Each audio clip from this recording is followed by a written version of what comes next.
Pía Unión de San Pablo Apóstol, año litúrgico 2021, 27 de febrero.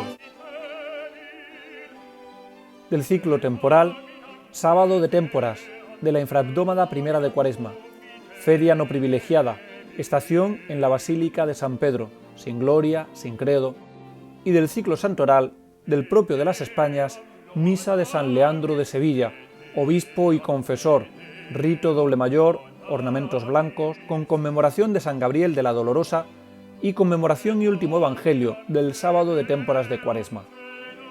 Martirologio romano, día 27 de febrero, de la luna 15. En Isola de Abruzzo, San Gabriel de la Virgen Dolorosa, clérigo de la congregación llamada de la Cruz y Pasión del Señor y confesor, el cual, esclarecido con grandes méritos en el breve curso de su vida y con milagros después de la muerte, fue puesto en el catálogo de los santos por el Papa Benedicto XV. En Roma, el triunfo de los santos mártires Alejandro, Abundio, Antígono y Fortunato.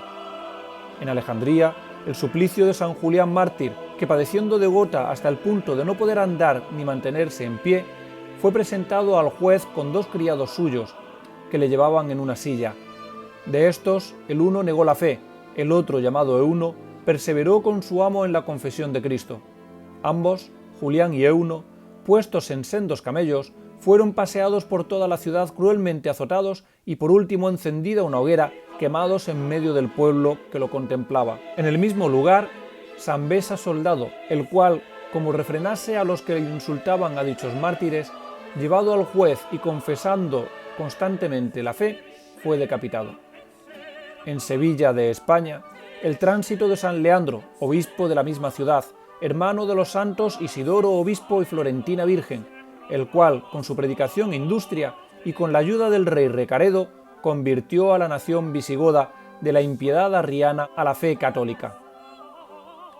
En Constantinopla, los santos confesores Basilio y Procopio, que en tiempo del emperador León combatieron valorosamente por el culto de las sagradas imágenes. En Lyon de Francia, San Baldomero subdiácono, varón consagrado a Dios, cuyo sepulcro resplandece con frecuentes milagros. Y en otras partes, etc. Del Santoral, vida de San Leandro, arzobispo de Sevilla.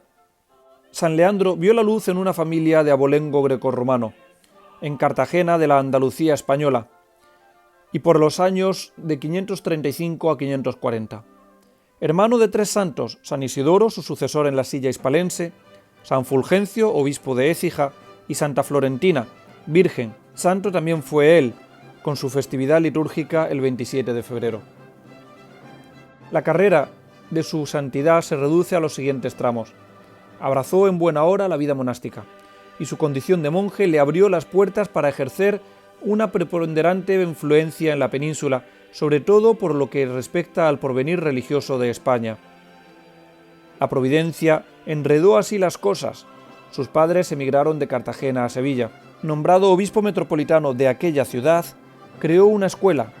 Ya se había dedicado a la enseñanza cuando era monje, destinada a propagar la fe ortodoxa y que sirviera a la vez de estímulo para el estudio de todas las artes y de todas las ciencias conocidas.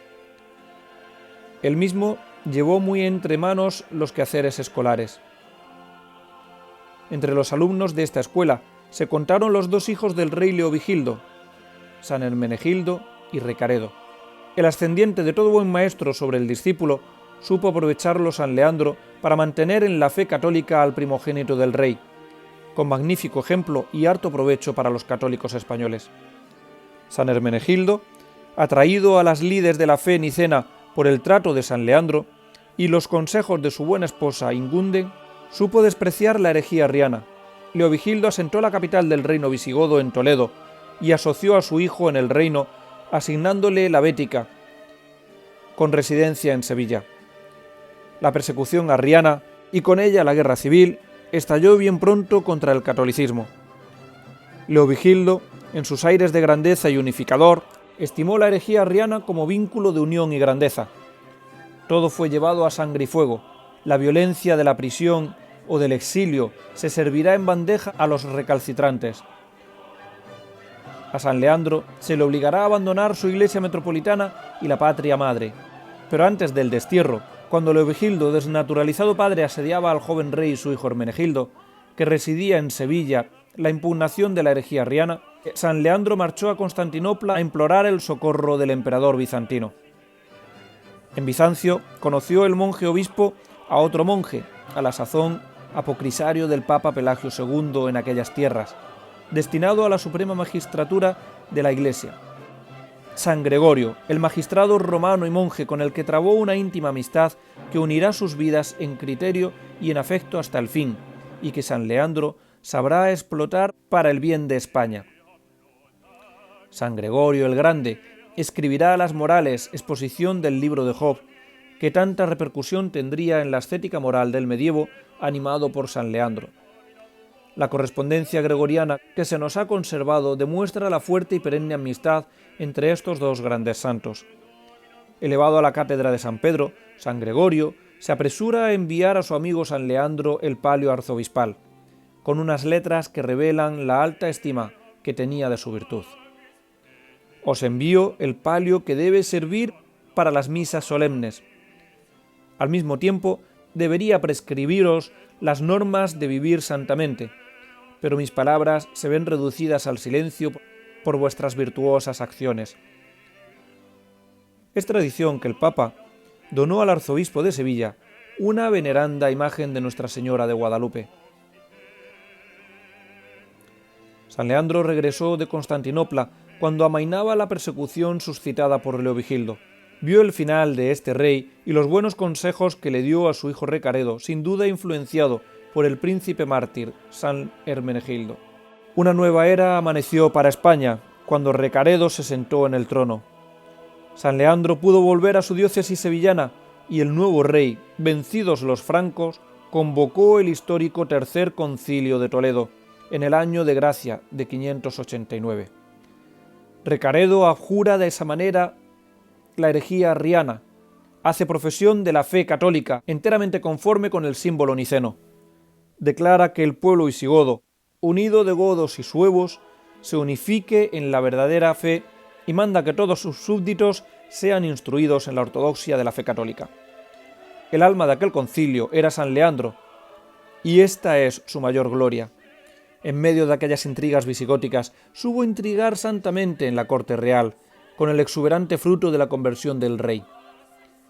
Al santo obispo de Sevilla se le debe, como causa oculta pero eficiente, la conversión en masa del reino visigodo y la iniciación del desarrollo de España de una vida religiosa muy activa que se traslucirá en la institución de las parroquias rurales y en la fundación de no pocos monasterios. La Iglesia española alcanzó con los celebérrimos concilios de Toledo, iniciados prácticamente en este tercero, una importancia de primerísimo orden. La legislación visigótica desde entonces fue totalmente impregnada del cristianismo. Esta es la obra de San Leandro. Con razón podía gloriarse de exteriorizar su gozo en la clausura del concilio con estas palabras: la novedad misma de la presente fiesta indica que es la más solemne de todas. Nueva es la conversión de tantas gentes, y si en las demás festividades que la Iglesia celebra nos regocijamos por los bienes ya adquiridos, aquí por el tesoro inestimable que acabamos de recoger. Nuevos pueblos han nacido de repente para la Iglesia. Los que antes nos atribulaban con su rudeza, ahora nos consuelan con su fe. Ocasión de nuestro gozo actual fue la calamidad pasada. Gemíamos cuando nos oprimían y afrentaban, pero aquellos gemidos lograron que los que antes eran peso para nuestros hombros se hayan trocado por su conversión en corona nuestra. Alégrate y regocíjate, Iglesia de Dios, alégrate y levántate formando un solo cuerpo con Cristo. Vístete de fortaleza, llénate de júbilo, porque tus tristezas se han convertido en gozo y en paños de alegría tus hábitos de dolor. He aquí que, olvidada de tu esterilidad y pobreza, en un solo parto engendraste pueblos innumerables para tu Cristo. Tú no predicas sino la unión de las naciones, no aspiras sino a la unidad de los pueblos y no siembras más que los bienes de la paz y de la caridad. Alégrate, pues, en el Señor, porque no has sido defraudada en tus deseos, puesto que aquellos que concebiste, después de tanto tiempo de gemidos y oración continua, ahora, pasado el hielo del invierno y la dureza del frío y la austeridad de la nieve, repentinamente los has dado a luz en gozo, como fruto delicioso de los campos, como flores alegres de primavera y risueños sarmientos de vides. Poco después de este acontecimiento, de los más grandes de la historia del cristianismo español, la conversión de los visigodos fue real y sincera. Fue elevado al pontificado en 590, San Gregorio el Magno, el Papa y amigo, felicitó efusivamente a San Leandro. El metropolitano de Sevilla consagró el resto de su vida a edificar a su pueblo con la práctica de la virtud, luz que ilumina, y el trabajo de sus escritos, sal que condimenta. Entre sus obras escritas, todas perdidas a excepción de algunos fragmentos de su discurso en el Tercer Concilio de Toledo, y la que ahora indicamos, se destaca por el encanto y doctrina evangélica que contiene la carta que dirigió a su hermana Santa Florentina. Es un bello tratadito sobre el desprecio del mundo y la entrega a Dios de las vírgenes consagradas. Influyó sobremanera en la posteridad para el género de vida monástico femenino. Comúnmente se llama a esta carta la regla de San Leandro. Los últimos años de su vida, retirado de la política, fueron fecundos en obras santas, dignas del mejor obispo. Penitencias, ayunos, estudio de las Sagradas Escrituras, obligaciones pastorales. Afligido por la enfermedad de la gota, la misma enfermedad que sufría por entonces su amigo San Gregorio el Magno, supo recibirla como un favor del cielo y como una gracia muy grande para expiar sus faltas. Moría el mismo año que Recaredo, en 601, dejando fama de verdadero hombre de Estado y de obispo digno del apelativo de su amigo, grande. Vida de San Gabriel de la Dolorosa. Asís, la ciudad embalsamada por el recuerdo de San Francisco y Santa Clara, fue su cuna. Cuando nació pertenecía aún a los estados pontificios, en cuya administración de justicia trabajaba como juez asesor su padre. Vino al mundo el 1 de marzo de 1838. Pocos años después, cuando el pequeño Francisco tenía solo 4 años, murió su madre. Él quedó huérfano, junto con sus 12 hermanos, al cuidado de su padre, ejemplar y cristianísimo. Y a su padre debió una firme educación familiar, gracias a la cual pudo llegar a superar el obstáculo de un carácter propenso a la cólera y que no dejaba de dar frecuentes muestras de terca obstinación. Francisco Possenti, que así se llamaba antes de entrar en religión, hizo sus estudios primero con los hermanos de las escuelas cristianas y después con los jesuitas de Spoleto, a donde se había trasladado su padre.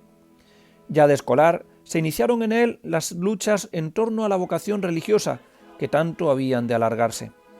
A los 17 años, la pubertad logra enfriar algo de sus fervores infantiles. Una enfermedad le sirve de advertencia y él, vuelto hacia el Señor, le promete entrar en religión si se cura.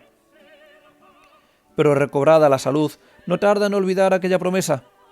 Nuevo aviso, nueva enfermedad, más peligrosa aún que la anterior.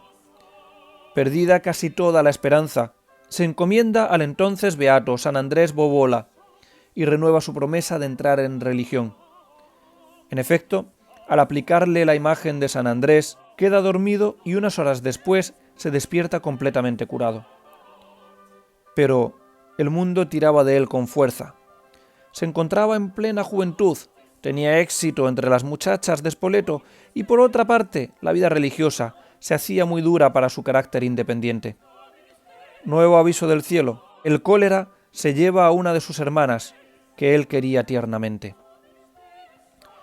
Parecía ya imposible desoír la voz de Dios, y en efecto Francisco habla un día seriamente con su padre y le manifiesta que quiere entrar en religión.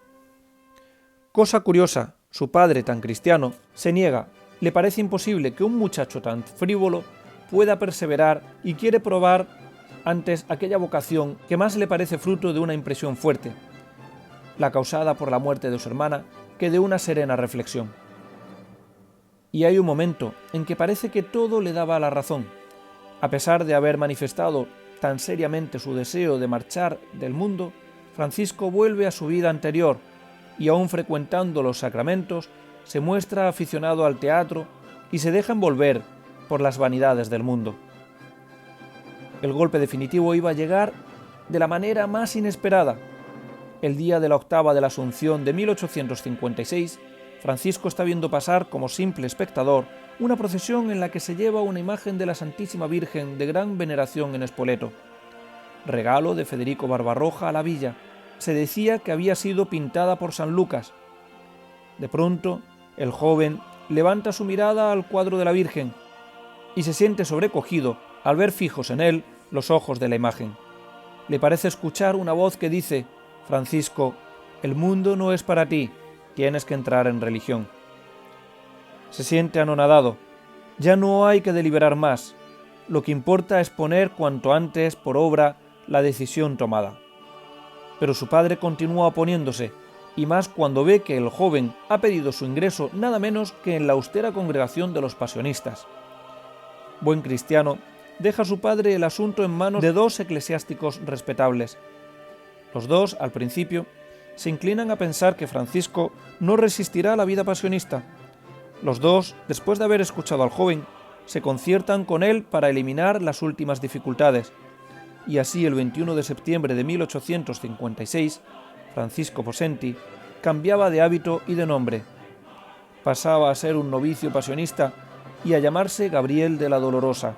Había dejado su casa paterna y se encontraba en el retiro de Morrovalle. Su vida religiosa iba a ser breve, pero intensísima. La adaptación le costó terriblemente. Acostumbrado al género de comidas propio de una casa acomodada, los toscos alimentos del pobre convento pasionista le causaban una repugnancia invencible. Al pesar de las protestas de su naturaleza, insistía en comer, hasta que los superiores, compadecidos, le permitieron temporalmente algún alivio. Lo mismo ocurría con todos los demás aspectos de la observancia. Sin querer aceptar la más mínima singularidad, seguía siempre al pie de la letra un horario y unos ejercicios que costaban mucho a su delicada complexión. En febrero de 1858 comienza sus estudios, que le llevan primero al convento de Preveterino, después al de Camerino y finalmente al de Isola. En todos estos conventos dejó el recuerdo de su ejemplar aplicación. Dicen que tenía siempre ante los ojos aquellas palabras que había escrito un glorioso santo de su misma congregación, San Vicente María Strambi: «Cuando tenéis que entregaros al estudio, imaginaos que estáis rodeados por una multitud innumerable de pobres pecadores privados de todo socorro y que os piden con vivas instancias el beneficio de la instrucción, el camino que conduce a la salvación». Esta era la única preocupación de San Gabriel: prepararse para el sacerdocio, al que, sin embargo, por sabios designios de Dios, no habría de llegar. De una parte estarían los trastornos políticos del reino de Nápoles, y de otra parte lo impediría también su propia salud. Cuando ya empezaba a aproximarse la fecha de su ordenación sacerdotal, cuando ya el 25 de mayo de 1861 había recibido las órdenes menores, la salud de San Gabriel empezó a empeorar rápidamente. La tuberculosis se apoderó de él. Fue necesario recluirse en la enfermería y dedicarse de lleno a aceptar con toda alegría y sumisión a la voluntad de Dios aquel inmenso sufrimiento. De vómito de sangre en vómito de sangre, de ahogo en ahogo, viviría así un año enteramente entregado a Dios, ofreciéndose a Él como holocausto y víctima. Había sido ejemplar mientras estuvo sano. Sus compañeros quedaban maravillados al contemplar la ejemplaridad de la observancia. A la meditación de la pasión típica de la congregación en la que había ingresado, añadió siempre su amor entusiasta, ingenioso, encendido a la Santísima Virgen. Se podría sacar un tratado completo de devoción a ella, espigando detalles de la vida de San Gabriel.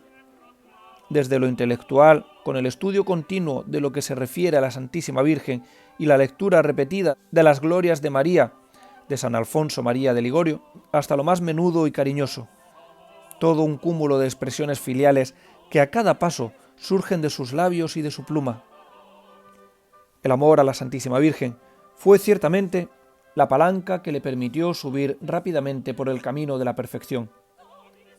ejemplar también en la práctica de las virtudes religiosas, amante de la pobreza hasta en los más mínimos detalles, obedientísimo siempre con anécdotas que casi nos hacen pensar en el mismo escrúpulo, y hasta su amor a la castidad, con el voto que hizo de no mirar nunca a la cara a mujer alguna. Y fue también muy ejemplar mientras estuvo enfermo. La presencia de Dios que con tanta frecuencia solía él recordar, según es uso entre los pasionistas, en sus recreos, se hizo ya para él completamente actual durante todo el día. Solo en la enfermería podía darse de lleno a tan santo ejercicio. Sus mismos padecimientos le daban ocasión de ejercitar su caridad con sus hermanos, a quienes ni en lo más agudo de sus sufrimientos quería nunca molestar. Así se constituyó en la admiración y el ejemplo de todos los estudiantes del convento. Hacia el fin de diciembre de 1861, un nuevo vómito de sangre puso en peligro su vida. Aún pudo asistir a una misa el día de Navidad. Su estado quedó estacionado hasta el domingo 16 de febrero. Nueva crisis, nuevos vómitos y más horribles dolores. Nuevo vómito de sangre. Al fin se vio claro que aquello no tenía remedio humano. Cuando se lo dijeron, tuvo primero un ligero movimiento de sorpresa e inmediatamente después una gran alegría. Recibió el viático y pidió perdón públicamente a todos sus hermanos. Pero aún no era la hora. Solo el 26 de febrero se le dio la extrema unción. En la noche siguiente, tras de rechazar reiterados asaltos del enemigo, San Gabriel pidió por última vez la absolución, y habiéndola recibido, cruzadas las manos sobre el pecho, iluminado su rostro juvenil por una luz celestial, rindió su último suspiro suave y dulcemente. Había comenzado el 27 de febrero de 1862. Se lo hubiera creído dormido cuando, echado en tierra sobre una tabla, según el uso de los pasionistas, le pudieron contemplar los religiosos antes de proceder a la inhumación en la capilla del convento. Pero pese a la sencillez de su vida, transcurrida sin contacto con el mundo, entre las paredes de las casas de estudio pasionistas, pronto corrió por todas partes la voz de su admirable santidad. En 1892 se hizo la exhumación de sus restos. Iban llegando de todas partes noticias de milagros obtenidos por su intervención. En 1908, San Pío X procedía a su beatificación, teniendo el consuelo de asistir, anciana ya, una señora que en su juventud le había tratado bastante, hasta el punto de haber entrado en los planes de la familia Possenti el proyecto de una boda entre ambos. Años después, el 13 de mayo de 1926, Benedicto XV le canonizaba. Muerto a los 24 años de edad, minorista aún, después de 6 años de profesión religiosa, todo el mundo mira a San Gabriel de la Dolorosa como modelo y protector de la juventud de los seminarios, noviciados y casas religiosas de estudio, y como modelo también de admirable y sentida devoción a la Santísima Virgen María. Así como San Leandro luchó denodadamente contra la herejía arriana en España, San Gabriel de la Dolorosa debió luchar contra sí mismo, sabiendo sobreponerse a pesar de sus reticencias primeras, haciendo más caso al mundo y a la carne. Sobrepongámonos a nosotros mismos, venzámonos para que reine en nuestro corazón la Santísima Virgen y su benditísimo Hijo. Tengamos presentes cuán caros le resultamos al Redentor, que para rescatarnos del pecado y de las garras de Satanás, pagó por precio con su propia vida, y los tremendos sufrimientos que esto causó al Inmaculado Corazón de Nuestra Señora. Que la consideración de los sufrimientos de nuestro Señor y su Santísima Madre nos anime en este combate espiritual para conseguir la victoria, luchando bajo la bandera del gran capitán para mayor honra y gloria de Dios y de la Virgen Madre. Si queremos vencer, debemos permanecer alerta y no dejar de orar. De esta forma, cuando venga la prueba, podremos superar las tentaciones del demonio. Precisamente, la razón exacta de la caída de los apóstoles al llenarse de miedo y abandonar a Jesús en el huerto fue que no estuvieron vigilantes en la oración y se dejaron vencer por el sueño, desoyendo la petición que Cristo les había hecho de velar y orar con Él. También nos servirá identificar el ataque y admitir que está ocurriendo. Cuando la tentación acecha, puede resultar muy útil y simple admitir de una manera tranquila que estoy siendo tentado por el diablo, el enemigo de Dios. Descubrir al enemigo cuando nos ataca es la mitad de la batalla, pues se elimina el factor sorpresa y sabemos a dónde tenemos que dirigir nuestros esfuerzos y defensas. Ignorar su presencia, por el contrario, puede aumentar su poder sobre nosotros. Identifiquémosle y pidamos ayuda para vencer a aquel que le venció primero y a aquella que le pisó la cabeza. Acudamos a resguardarnos bajo el manto bendito de la Santísima Virgen. Debemos también evitar las ocasiones cercanas al pecado. A menudo somos tentados porque nos colocamos cerca de la ocasión de pecar. Recordad los proverbios: no juegues con fuego, aquel que juega con el peligro perecerá con el peligro, el que camina en la cuerda floja terminará cayendo. Una de las razones más simples por las cuales Eva comió de la fruta prohibida es que ella estaba cerca del árbol del cual Dios le dijo que no comieran. No te descuides cuando te encuentres en estado de desolación espiritual. Cuando estamos en ese estado, San Ignacio de Loyola nos da 4 claves. Más oración, más meditación, examina tu conciencia para ver por qué estás en desolación y aplícate alguna penitencia adecuada, siempre con el permiso del director espiritual. Algunos demonios solo son expulsados a través de la oración y la penitencia. Si así hacemos, tendremos más posibilidades de vencer por y para Dios, devolviéndole en nosotros, como templos del Espíritu Santo, la gloria que le es debida.